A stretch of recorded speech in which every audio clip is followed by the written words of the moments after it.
Okay, thank you all very much for being here. I'm grateful to the two gentlemen next to me. I'm grateful to all of the Metro employees, staff, and professionals. I'm grateful to everybody in the county. We're going to do this every day at 10:30 in terms of the media, to have a one moment where everybody can be together and answer all questions as best as we can. It was a tough day yesterday for Nashville. People responded so beautifully. What an incredible community we have. Now we're in the transition from yesterday's emergency to recovery. The next phase will be rebuilding. But getting recovery right is going to require information, the community working together about what we need and how to get people safety, materials, so that we can move beyond emergency to recovery. Now, we have received a generous outpouring of support. When I want to remind people, monetary donations at the Community Foundation of Middle Tennessee, online at cfmt.org. They've raised $670,000 to date. That is not counting a very generous contributions from Google and from Amazon. Hands On Nashville has activated a volunteer sign-up page. Their website has crashed because of so much activity from time to time, but it's moving from 5,000 hopefully to 10,000 volunteers. What a sign of strength for our community. All in-kind donations can go to Lee Chapel AME Church at 1200 DB Todd Drive or the Community Resource Center at 218 Omohundro Place. Literally, rooms are filling up with supplies, and I am so grateful. Last night's prayer vigil at the courthouse was very inspiring. Everywhere you go in the community, it's inspiring. I have never been so inspired as by being with people whose houses are destroyed, and they are an inspiration. Now, I want to thank our first responders, our utility workers, who are increasingly going to be front of mind in the weeks ahead, Metro personnel, and volunteers and neighbors who are helping neighbors. Now, at this time, I'm pleased to say there are no reports of missing persons in Nashville, Tennessee, and Davidson County. Now, that can change, but right now, that's great. Public Works continues to work on repairing and making our infrastructure safe. NES is working to restore power to 35,000 customers. That is not going to happen instantly, but we're grateful to those crews working overtime. Piedmont Gas is going door to door in affected areas to keep residents safe, and Metro Water reports that our drinking water continues to remain clean and safe. Officials from FEMA from Region 4 are on the ground as the declaration disaster process continues. They will provide valuable assistance to affected residents and businesses. Now, as of midnight, our 4 shelters reported a total of 90 guests. Some shelters had only a small number of that, but those shelters seem to be working well and doing their job in this time of emergency. MDHA placed 86 families in hotels last night. The city remains committed to providing housing for everyone suffering from this storm. Now, as a reminder, residents can request non-emergency government services, including debris pickup, by dialing 311 from anywhere in Davidson County. The 311 phone line will remain open 24 hours a day until further notice, and of course, Hub Nashville provides a very useful way of reaching out to the government for services. Now, I'd like to turn this over to Chief Swann, followed by Chief Anderson, to provide their updates. But we're really here in this facility because we have a lot of expertise in this room, the people that really know what's going on in Nashville, and we welcome your questions to be as specific as possible in every answer. And then again, for you in the media, every day at 10:30, we'll be doing this as we move through the recovery process. And with that, thank you, Chief Swann. Absolutely. Well, good morning. I'm Chief Swann, Director of over Fire Department and Office of Emergency Management. So being over the Office of Emergency Management, you're here at the Operation EOC, what we like to call as the war room. This room is designed and set up that when we have a disaster or any emergency in the city, we bring all the respective parties here so that we can together collectively make sound decisions and sort of cut through the red tape. So I've been able to see firsthand from the time that the storm hit to the current time, where all the infrastructure within the city, everybody has worked together to try to get the city back into moving in a fashion as normal as possible. I would like to say that our fire department has worked very hard and done some very incredible things, and they still are. Our urban search and rescue teams have went out to all the areas that we have marked with damage to ensure, along with the police department, to ensure that there's no victims. We feel very well and good about that. Also, we want to make sure that the areas are still, when we say that's clear, that just means clear from victims. With the mayor is that when we have the community cleanups and everyone's doing a great job, we still want to focus on safety. We're trying to direct everyone to sign up through Hands on Nashville so that when they do that, we can still collectively come together and work in a safe manner. It is so important that you understand that our partners here with NES, Public Works, and Piedmont Gas, Water Department, it's a collective order that we do so that they can go out and clean the area, or at least get rid of some of the debris so it's passable to get in and out of the communities. We've been working very hard from the time this event happened. Again, I couldn't be more proud of the city and everybody working together. I'm going to close it with that, other than just to say we thank everybody for their patience and understand that this city always have a plan. This is where it happens, and we work very well together to make sure that we do things as fluent as possible. Thanks to the mayor. I appreciate your really being here alongside of us from the time this started. And of course, Chief Anderson, I can't say enough about him. I'm going to pass it on to Chief Anderson, then I'll be open for questions as well. Thank you, Chief. Certainly very proud to report to you we had no issues last night of any significance, no looting, no civil disorder. Nashville is just a great place. We work with the community, and the community works with us, and certainly the community works with each other. As mentioned, the Urban Search and Rescue team continues to work. We have no missing persons. We're getting many requests from out of state to check on relatives, and we're doing that on a regular basis, but we have no one that's unaccounted for at this time. In the four impacted precincts where the tornado touched down, the East Precinct, Central, North, and Hermitage, we have 12-hour shifts. All of our officers have gone to 12-hour shift with days off canceled, so that effectively increases our workforce by about a third. So in these affected areas, we're operating basically two police departments at this point. One to take care of regular business, all the calls for service, investigations, whatever needs to be taken care of on any day. But also in these areas, we have teams blocking the roads, assisting neighborhoods, and so forth. We have 54 fixed posts where we have cars and officers controlling and directing traffic, and that's between us with assistance from the Sheriff's Department. There's always the issue of sightseers. Please be patient with us, because we want the workers to be able to get in to take care of gas lines, electric power, and so forth. We're working a lot at the direction of NES, making sure that we keep a street safe where they're working on live power lines. But we also want to make sure that that if you have a business or your house is in that area, that we can give you at least some limited access. But again, please be patient with us as we sort through that and attempt to keep the sightseers and people that's tying up the traffic so that emergency workers can't get in and out under control. We'll continue these 12-hour shifts as long as necessary. Our officers are very excited about the work, and I think you'll see many more officers out there on the street than you usually see. Our fraud unit and with the work with the public information officers here have created this handout. This is being printed as we speak. It will go to all of our officers. If there's anything, if you need assistance, if you're a victim of this disaster and you need any assistance whatsoever, there's a source listed on here where you can seek that assistance.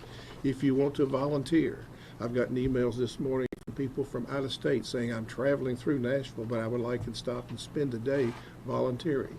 So if you want to volunteer, there's information on here who you can call and how you can get coordinated into a volunteer effort. And from this police department, certainly we're very aware of how this has impacted the individuals, families, their houses, their lives, their health. We have 3 officers ourselves that their houses are either destroyed or partially destroyed that we're working with. So again, we'll continue to work this effort as long as necessary to bring Nashville back to where we were last week. Well, thank you, Chief. And then I want to recognize in the audience are some of our council members. Some of their districts were deeply, deeply hit yesterday. We're excited, all of us, to be working together and work with the state to move the city from emergency to recovery. Now, with that, we have a lot of expertise here in the room, and we're here to answer your questions about what the city is doing to respond. I may get up and actually have one of them sit here in this kind of crowded room as we get to the questions. So, Chris, first question. Yes. Just as a reminder, we have representatives from Public Works, Metro Water Services, Piedmont Natural Gas. NES. There's also, yes, NES. There's also a representative from Hands on Nashville. So let's get started with the first question.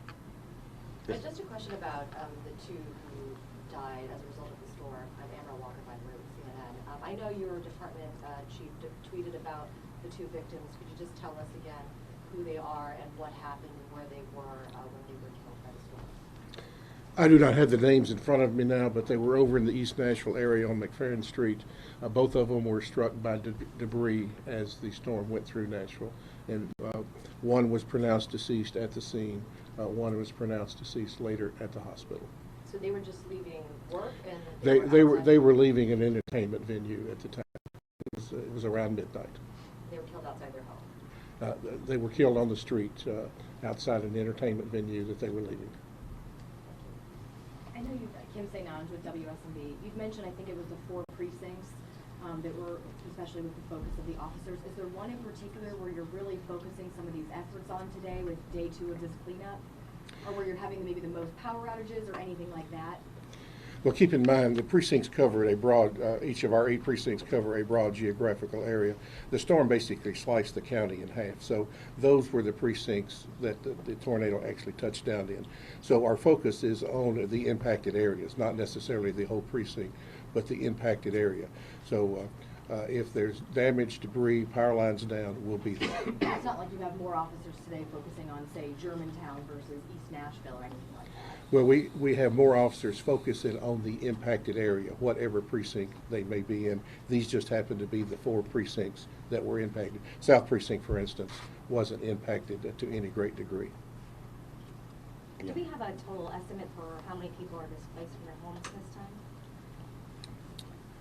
No, we actually, the Red Cross is keeping account as far as individuals that's using the shelters, but we're trying to collect that actual number because right now the number is just so huge, and we're just trying to get our arms wrapped around it. Again, once we operate off of what we consider the LIP method, which is life safety, incident stabilization, and then property conservation.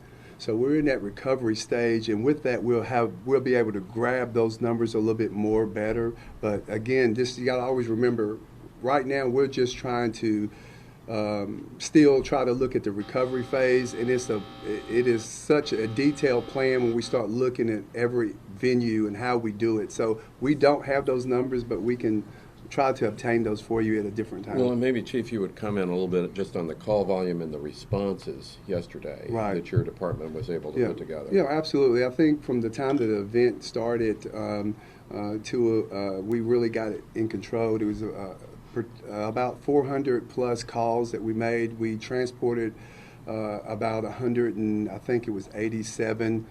Don't quote me exactly on those numbers, but the numbers were really, really huge. And you got to remember, in our business, with the fire department and EMS, you're going to naturally have our call volumes are always high.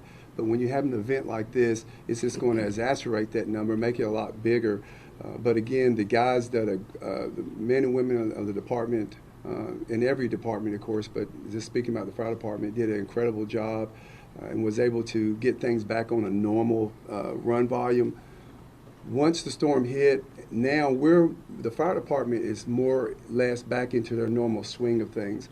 Once that incident took place, instantly we went into a different mode as far as the volumes jumped up. But now that everything is stabilized, we're back on a normal plateau as far as our call volume. But again, it was overtaxing, but the guys did a great job of sustaining that. Can I just clarify the 48 number you shared yesterday about the structures damage? Does that include residential homes as No, well? that's the businesses in the areas in those areas. I think that number I gave you, just I don't have it in front of me.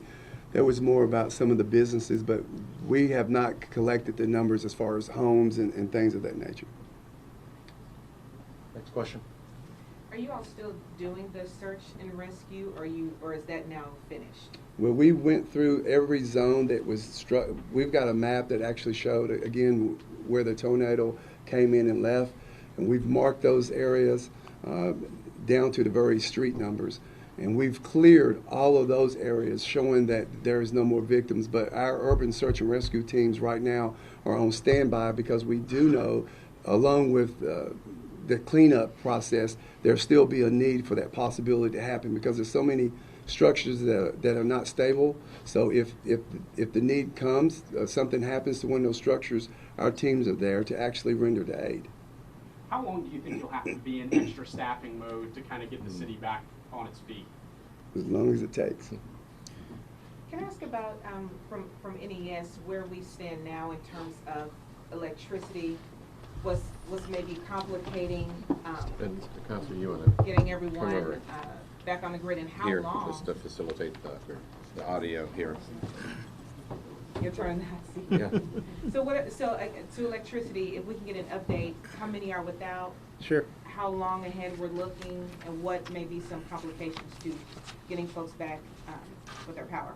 Sure. So in terms of infrastructure, this has been the most devastating storm of my career. We've identified approximately 600 broken poles.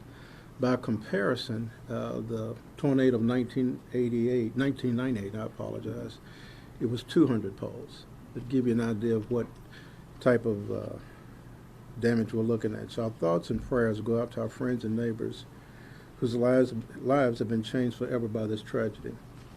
Yesterday, we completed our assessment of the damage. We developed our plan and secured the resources to implement the plan. We were able to secure 400 contract linemen to assist our crews, most coming from Virginia and Kentucky. The additional resources started the day with our crews at 5 a.m. this morning. Our field resources will be working 14-hour days, 14 hours on, 14 hours off, 24/7, until we get power restored to all that can accept power. We've made some progress. We've reduced the number of outage from approximately 50,000 down to 34,800 at 9 a.m. this morning. We still have 3 substations out, the Van Buren substation, the Metro Center, and the Hermitage substation. We expect to make significant progress on the substations and the transmission line work through Friday. We believe we'll have most, if not all, of that done by Friday. Then after that, it's a matter of circumstances, as you might imagine. If all goes well, most that can receive power will have power by Monday. In terms of our, I think someone asked about focus. So our today's focus is restoring the several transmission lines, restoring power to the water treatment plant, restoring power to Summit Hospital, rebuilding the distribution line to Cockrell Bend and the state prison, and repairing the lines in North and East Nashville in addition to the substations I mentioned. So hopefully that covered most of your questions, but if there are questions. Other questions? I'm not sure who the best person for this is or not, but we talked about electricity. What about the roads that are still blocked, and what's the timeline of when those will be cleared up? Mark? We have Mark Sturdivant from Public Works.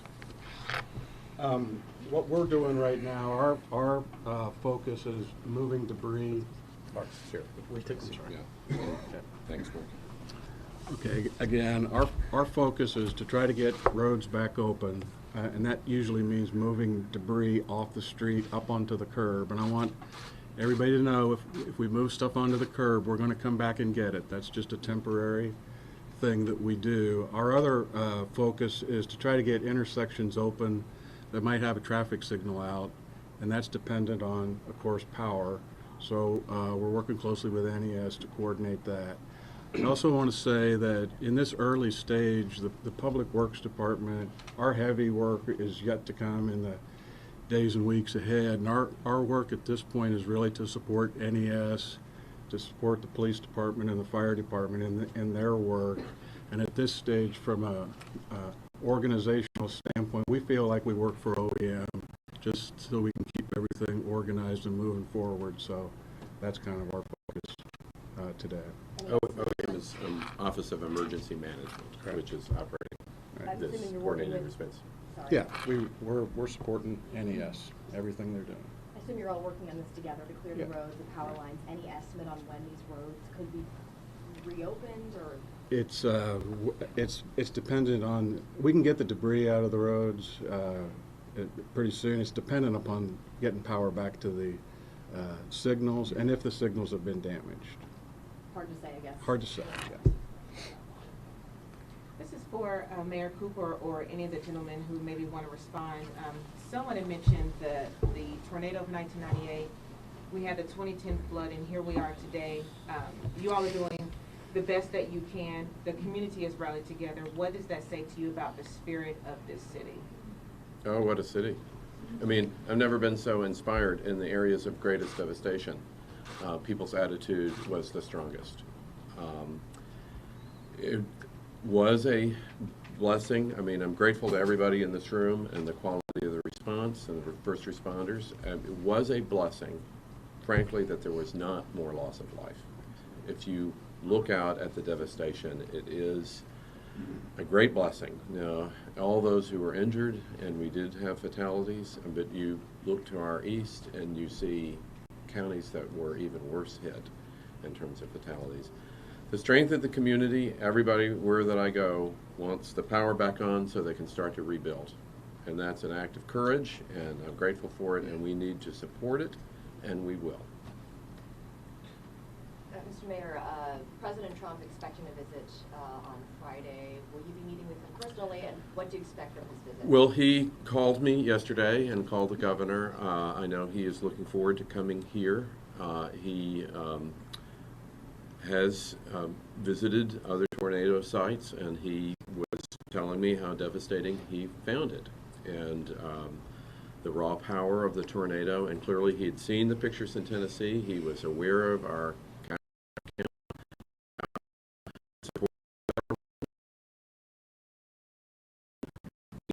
person to offer help. FEMA has also been in touch. The Department of Homeland Security has been in touch, but he is deeply aware of how much trauma Tennessee went through. Will you be with him on the ground on Friday? If asked, of course I will. He's the president. We need their help with financial resources and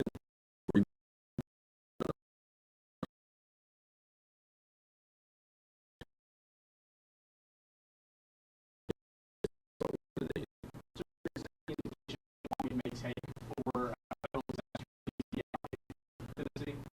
we are working on that extensively today. This is our Director of Finance is here coordinating with the governor's office. We issued an emergency declaration to the local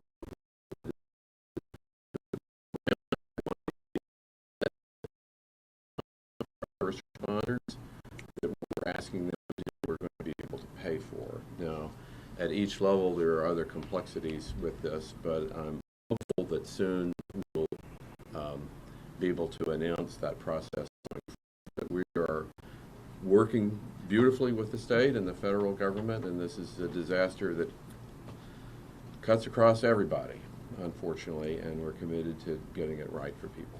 Mayor, I came here from Memphis today. All volunteers from the Red Cross are already here helping from Memphis. What does that mean that folks from Memphis are already coming here? And what would be, for folks in Memphis watching tonight, if they want to help, what would be your message? Well, we're grateful to everybody from Memphis, and frankly, a lot of mayors, from Dallas to Dayton, Ohio, have called to offer support.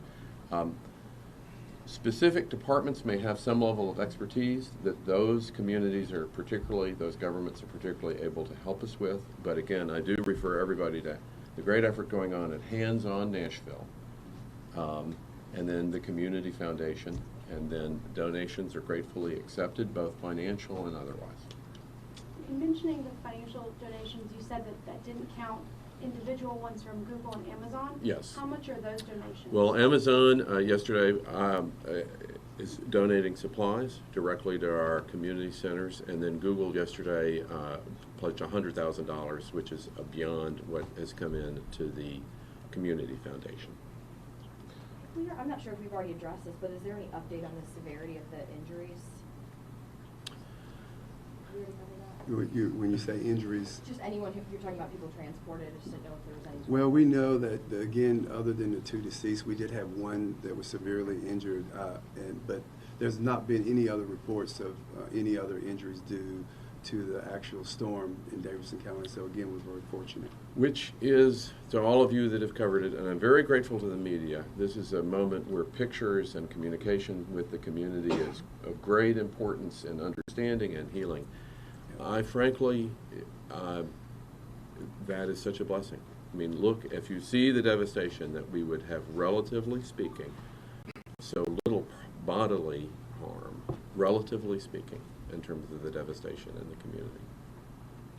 I was curious with conversations regarding our siren system on how the administration and officials think that went, when this happened, and any conversation on what that looks like moving forward. Well, I'll ask the chief. He updated me on this yesterday.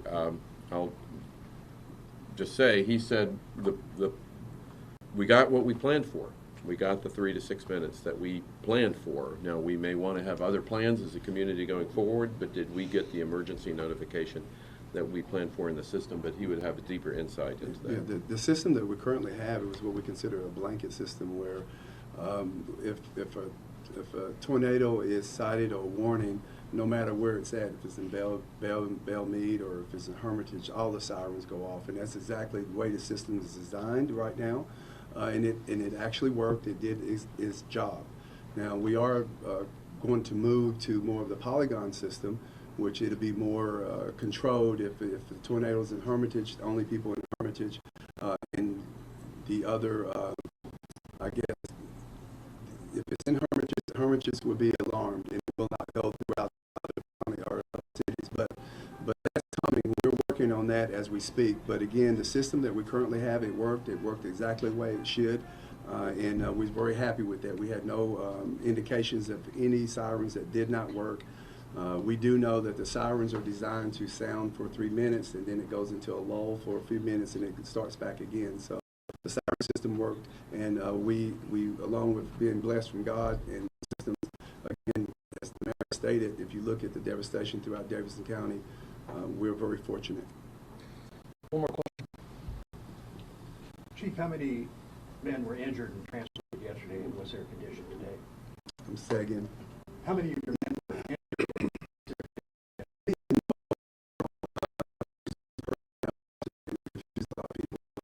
We had no personnel that was injured, but I will want to state, just like No many employees. no employees. Let me use that word, employees, because when you think about what we're going through right now, you still have to remember, I know with the fire department, we had several people that was affected by the storm, and they're still doing their job today, along with everyone that's in that room. We're all affected some way, either personally or we know someone. So we had no employees that was injured. We're very fortunate and very thankful for that. And the individuals that were transported, as I said, related to the storm, which we had well over maybe 187 that was transported, but one of those was serious, and other than that, that's pretty much only the only thing I can tell you about. But again, we're very fortunate. One final thing, there are about 30 metro buildings that are still without power, internet, unable to serve the public. We are operating the government, but it is on a conditional basis, and people should check whether those facilities are open if they can. Not everything is open currently in metro, but we are trying to get back as quickly as possible. So much of our recovery does rest on NES's broad shoulders. They need crews, they need our help, they need public understanding, and they need public also identifying where there are problems. And so it's a useful two-way communication back to us, from them, through you, from the public. Use the internet where it works, and phones where it works to help us identify the problems and the right level of response. Ms. Swann? If the roads should be ready to fix it Friday. We are concerned about the schools wanna be open. Do you have any idea what happened with our kids? Right. Is there someone from MMPS here? There are 4 schools that are particularly damaged. The current estimate is that it would be on the order of $5 million to bring them back online. Each of those 4 will have a separate process for reopening.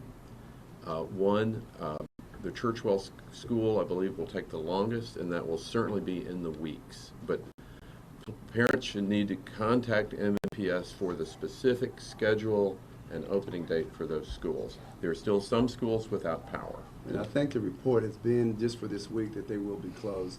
And we have a representative in the war room that will be able to talk to that. But as far as students, they will be closed for this week. Okay. Thank you. Thank you, everyone. Just as a reminder, we'll do this again tomorrow morning. If you're not on our press distribution list for OEM or Mayor's office, please come and see me. Thank you.